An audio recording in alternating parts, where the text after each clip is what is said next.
चल रहा है। खादर में बहुत सी जगह पर अवैध निर्माण बने, आश्रम बने, गौशाला बनी, उनको प्राधिकरण ने, नगर निगम ने तोड़ दिया। लेकिन इसको क्यों नहीं किया जा रहा? दूसरी चीज, इसकी निष्पक्ष जांच की जाए।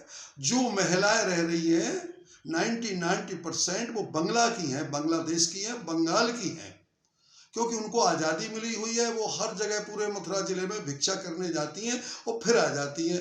लेकिन जो चेतन विहार में आश्रम है, जिसमें एक बार महिला चली जाएगी वह दोबारा बाहर भिक्षा प्रवृत्ति के लिए नहीं आ सकती है, वहीं पर सारी सुविधाएं उसको दी जाती हैं।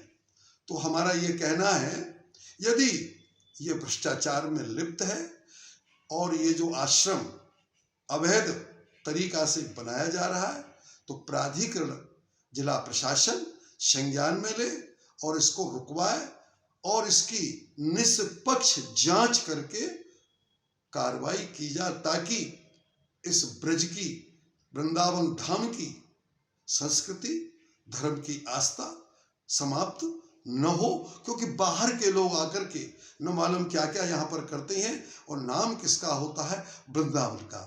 तो वृंदावन जो धाम है हमारा, इसको बदनाम न किया जाए। हमारा यही कहना है कि प्राधिकरण तुरंत इसकी जांच करे और इसके खिलाफ यदि कुछ कार्रवाई होती है, यदि इसमें कहीं सम्मिलित निकलती है, तो इसकी जांच की जाए और इसके खिलाफ कार्रवाई की जाए। रमा देवी नाम की एक साध्वी है जो बेसहारा महिलाओं के नाम पर आश्रय सदन चलाती हैं कथित रूप से, और वृंदावन में यमुना की खादड़ में उन्होंने कई एकड़ जमीन पर कब्जा कर रखा है और कानून ताक पे रख करके उन्होंने वहाँ पर एक बिल्डिंग बना रखी है, जिसके खिलाफ शिकायत की गई और शिकायत के बावजूद उस पर कार्रवाई हुई।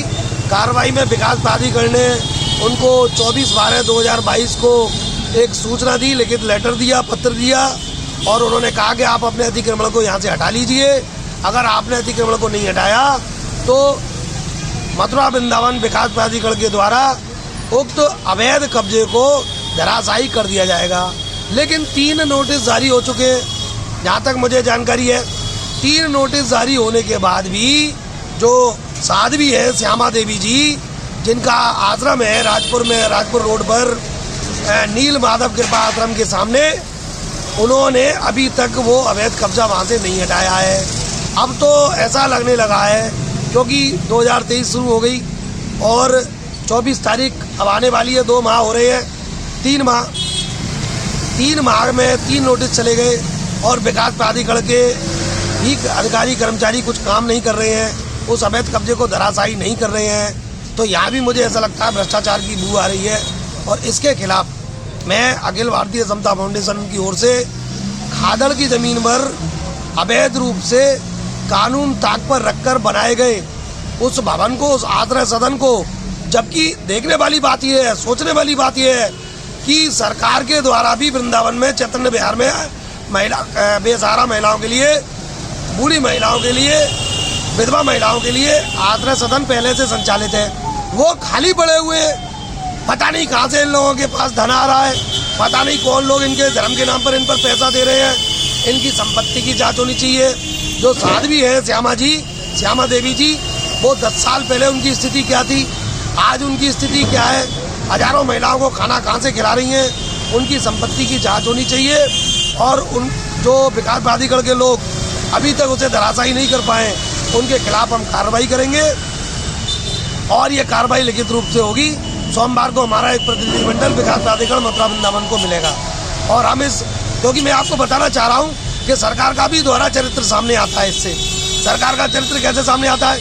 अभी जहांगीरपुर के संक्रमणी 1 के खेतिहर किसानों को सरकार ने उनकी भूमि को जबरन अधिग्रहण कर लिया, और हम लोगों ने उसमें 18 दिन आंदोलन चलाया।